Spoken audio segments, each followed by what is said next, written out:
my name is Philo Beck, and the Rabbi from another planet. Please like, share, and subscribe, and ring the little bell so you're notified when new videos drop. And I have been watching Lost in Space. Oh, but before I get to there, I got a really weird... I'm doing DVD giveaways. I do DVD and Blu-ray giveaways. I'm doing it for since January. I'm going to be going till the end of when the Doctor Who's season 12 finishes, which is about like 3 more weeks. And so I've been giving a different thing each week, different DVD or Blu-ray each week. This week I've got a really weird one. It is a micro-budgeted spin-off from Doctor Who called Syl and the Devil Seeds of Arodor. This is only for Doctor Who fans and only for people who really like Syl. It's played by the guy who originated the character, Nabil Shaban. It has Sophie Aldred, who's also in Doctor Who, playing a sexy Draconian. If you don't, not the Buck Rogers Draconians, which just look like people, I guess. I can't remember. I remember they had like glamorous women. I'm talking about the Gil Gerard one. They had glamorous women were the Draconians. Or was that the Queen? I can't remember what the men looked like. Maybe they had alien makeup on. So yeah, that, and it's written by Philip Martin, the guy who invented the character. All you got to do to win it is subscribe to the channel. That's the important bit. And you leave the hashtag marshmallows. Marshmallows, it's all going to be in the video notes. But I've been watching Lost in Space. I'm up to episode 7. I really got to plow through it because I want to finish it up quick. I've just started watching Lock and Key. I might get to the second episode of that. I really want to get to the second episode of that. But I saw the trailer for Altered Carbon just dropped today. And I loved Altered Carbon. So if I have time, I really want to watch that first season before the second season drops. But anyway, Lost in Space. Very different vibe to Altered Carbon. So this episode starts off, they found the robot. Will was reunited with the robot. Creepy robot scientist guy was his Ben Adler is his name. I think, yeah, Adler, pretty sure it's Ben. Is with him. Don's been arrested because he admitted he was a smuggler. Penny and Dr. Smith have got this nice kind of bond going on. John got injured on the planet's surface and was saved by Judy. Fantastic freaking episode. Run. Really recommend it if you haven't seen it. Of course you've seen it. Why else would you be watching it? So this episode starts off, Will and the robot are getting acquainted with each other. They're doing rock painting. They found rock paintings from the other evil robot, bad robot.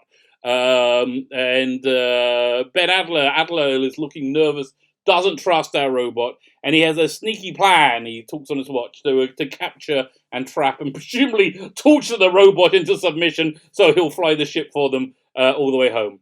So John is on the Resolute. He's getting his injuries checked by Judy. Penny's visiting him, and she says that Dr. Smith has turned over a new leaf. The whole stuff with Dr. Smith in the last episode, freaking awesome. I love the way she talked this guy into not dying, which is, again, good to watch my review of that, or watch the episode, in fact.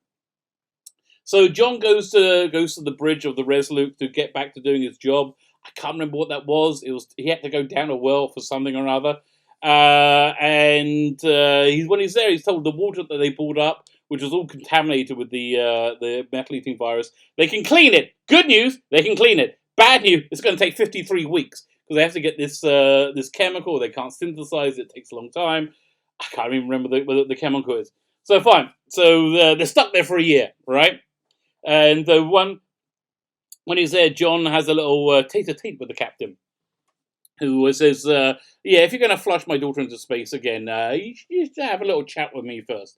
But right then, a mysterious transmission comes in, and the captain listens to it on headphones, and then she clears the bridge, and John's ushered off, and he gets the impression this is some pretty bad news. Back on the planet, the robot is looking at the covered-over remains of the other robot, and you can't really get a vibe. He's like, what's going on with him? So Adler's still suspicious, and he looks a little guilty when he looks at Will and the robot. I guess he does feel guilty because he's going to capture and torture the robot so he will fly the ship. That would make me feel a bit guilty. Don then goes and visits. John goes and visits Don. I think in his prison cell, or is it in his room? Either way, he's got this ankle bracelet. What they put on you when you're on home arrest? Whatever, one of those things that he can't go out the room. So John tells him about the secret signal, and Don says, "Oh, they save all this recording in the server room." and he could normally find a way of how, getting him in. He's a smuggler; he can get into places, but he can't leave the room. So John has no choice but to speak to Dr. Smith about getting into hear this, because he knows this signal is bad news.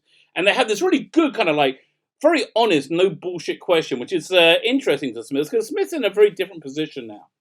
Back on the planet, they're going back to the pickup site, and Maureen notices all these like scars on Adler's chest, and he says, he said that Will has similar scars, and Ben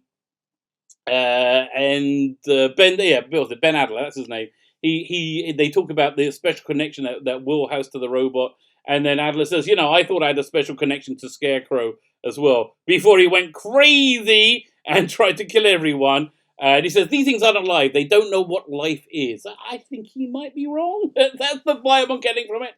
Then we have the great scene. Dr. Smith and John go into the go to the server room. Dr. Smith, because she's changed all her permissions, she can just get in, no problem. Then Judy's like talking to Don, and she finds out about the signal. He accidentally tells her. She's telling her that don't worry, he'll be a hero when they get to their destination. Don accidentally tells Judy that about the secret audio signal, and that her father's working with Dr. Smith. Judy is concerned because she doesn't want Smith involved, doesn't trust her at all. On the planet, we have Will. Will has an interesting little conversation with her mother, asking if she trusts Ben. But before she can answer, then the dinosaur creatures, the like cross between the Velociraptors and T-Rexes, they're like kind of mini mini T-Rexes that can move like Velociraptors. Isn't Jurassic Park great? Because you know what? Nobody knew what that was until Jurassic Park came out. Now everybody knew what T-Rex was. Nobody knew what a Velociraptor is. Now we all know. Isn't it? Education is a fantastic thing. And so the dinosaur things attack, and they're hunting like these cow-like creatures. So the cows stampede, and they go and they get out of the way, but the robot won't go. He walks into the stampede, and Will is telling him, don't do it. And when the dust clears, it turns out he was protecting Will's horse. So Maureen and Will see this as like a sign of the robot's humanity. But Adler says, well, why didn't he listen to Will? So didn't work out so well there. John and Dr. Smith, they're going through the server logs, and they have this good little conversation where they connect. John talks about his semi-criminal past. When he was a kid, he was kind of going off the rails, and that's how he ended up having to enlist in the Navy, which eventually changed his life. And Smith is like nervous because she's never had a partner before. She never trusted anybody enough to have a partner before. And so they find the recording, and it's the weird, creepy noise from the alien ship.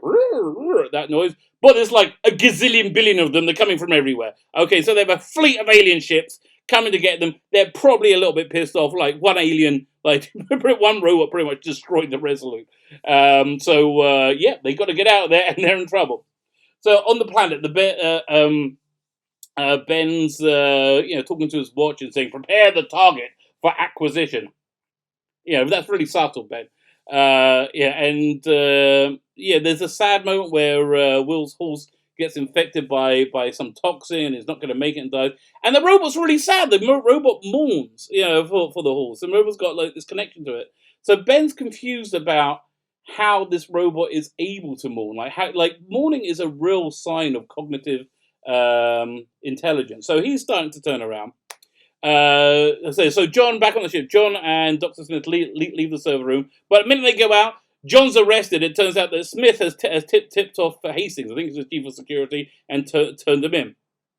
So, she's not as trustworthy as apparently she appeared to be. And then, so Hastings asks Smith why she turned John in. They live with each other for how they were with each other on the planet at the beginning. So they should be friends. And she explains that she didn't want, in a very in a very manipulative way, that she didn't want to cause panic and let the rest of the crew would know about the signals. So So Hastings believes Smith can be very valuable in the whatever's coming ahead. So now Dr. Smith is completely trusted by the command of the Resolute. On the planet, we got Ben Adler, Maureen, Will, and the robot. They prepare for extraction.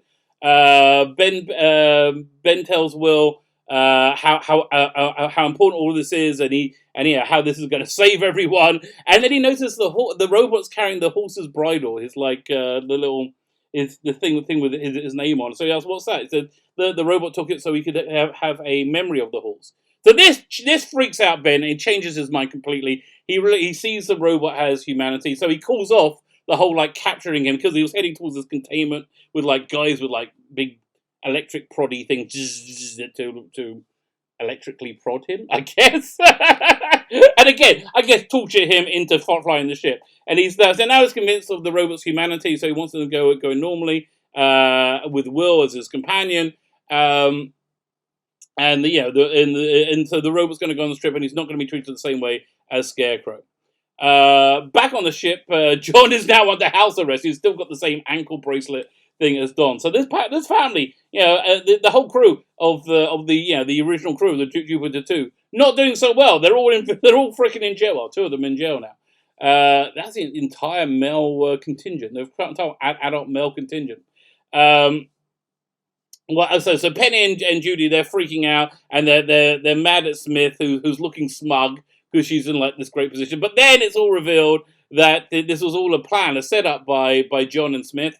So they get Dr. Smith on the inside.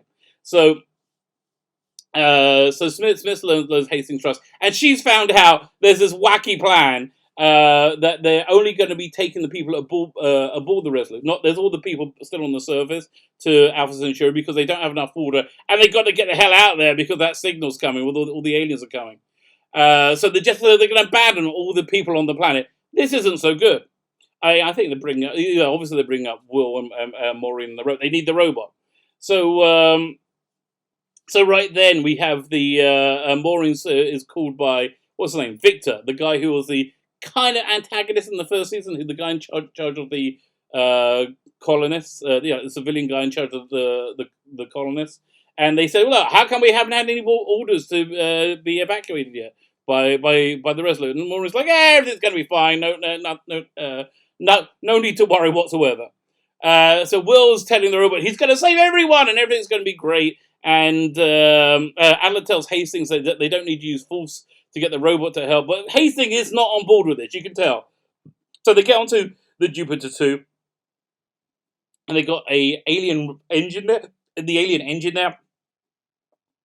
For the life of me, I cannot remember how they got in the ship, but it's there. I kind of remember it, but I don't really. So they get the robot to remove it. There's a pretty good special effects. All these like glowy, lighty things. Bring it in. He gets the engine. And it all seems to be working well.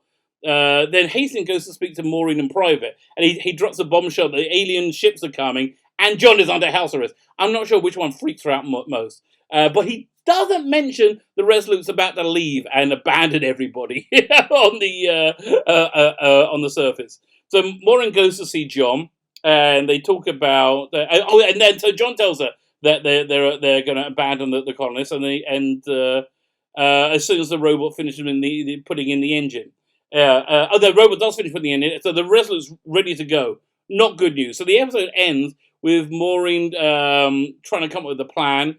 And she looks off into the distance, out the window of the Jupiter 2, and she sees this other planet. She says, "Well, what's on that planet?" And it just so happens it's full of that chemical they need to clean the water. So they come up, they realize they've got to go there and get that chemical to clean the water so they get out quickly. But they don't have permission to leave. And if they go without permission, that's like the definition of mutiny, and they're all are going to be in a lot of trouble. John's like, there will be consequences, and there will be. I'm looking forward to find out what they're going to be.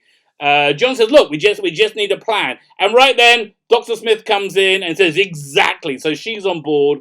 I'm really, really liking this version of Lost in Space. It's not high action adventure. This is more like touchy-feely, nicey. But I'm kind of fine with that. It's the Lock and Key people are saying that, they want it to be more horror. I kind of like, the soft edge 80s Spielberg-esque poltergeist horror rather than horror. And this is, one of the things I like about Netflix is you have a broad spectrum of shows being made, which you don't have on any other platform. You really don't. And you certainly don't have on cable or on cable TV. They're all, like most things being made now for some reason are like, okay, this is what's happened to the entertainment industry. Everybody in it has lost their freaking minds, and they totally believe that Nazis have secretly taken over the world, and the only thing we can do to stop them is if they scream about it from the TV shows and movies they're making. And everyone's like, yeah, not so much. Yeah, can you leave us alone? But you don't get that on Netflix. I mean, you do get some of that on Netflix, but it's like, it's kind of like the only safe haven for entertainment right now. And, that's why I hope they're going to win the streaming wars. Fine, so I'm on to episode 8. Got 3 episodes to go. I might binge all 3, but no, I really want to watch. What's the name? Locking. You know what? I don't know. I guess we're going to find out what's going to happen. My name's Felix Beck, and the Rabbi from another planet. Please like, share, and subscribe if you can consider liking this video. That'd be fantastic if you've enjoyed it in any way, or even if you hated it. If I made you want to vomit in your own mouth, that's a sign from God, because I'm a rabbi. Damn it, that's a sign from God that you should subscribe. And, I'm not going to say you're going to be taken out and burnt as a heretic if you don't. But you want to be sure. You want to be safe. Hedge your bets. That's what I would suggest to you. My name's Felix Beckett, the Rabbi from another planet. Just a little asterisk say that you probably won't be burnt as a heretic if you don't subscribe. But, I would really like you to subscribe anyway. Thank you so much for listening, and have yourself a fantastic day.